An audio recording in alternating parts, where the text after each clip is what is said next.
તરફ બીઝેડ કૌભાંડમાં સીઆઈડી ક્રાઇમને વધુ એક સફળતા મળી। નરેશ પ્રજાપતિ નામના વ્યક્તિની સીઆઈડી ક્રાઇમે ધરપકડ કરી છે।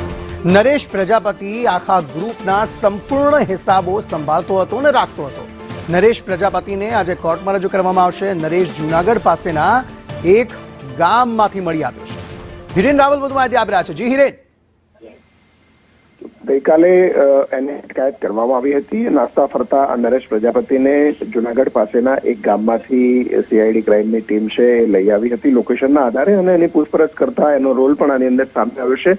મોટેભાગે બીજેડ ગ્રુપના જે પણ હિસાબો છે, મોટાભાગના નાણાકીય હિસાબોનું સંચાલન અને વહીવટ ઝાલાના કહેવાથી આ નરેશ પ્રજાપતિ કરતો હતો, અને એનો રોલ પણ એની અંદર સામે આવતા સીઆઈડી ક્રાઇમે ગઈકાલે મોડી રાત્રે એની ધરપકડ કરી છે।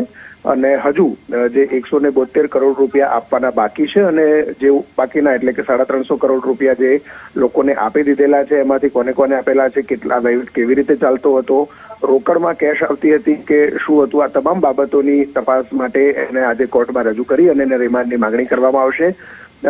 આની સિવાય એટલે કે નરેશ સિવાય અન્ય કોણ કોણ આ પ્રકારના હિસાબો સંભાળતું હતું તેની તપાસ પણ સીઆઈડી એની પૂછપરછમાં ખોલશે। આભાર સમગ્ર માહિતી આપવા માટે।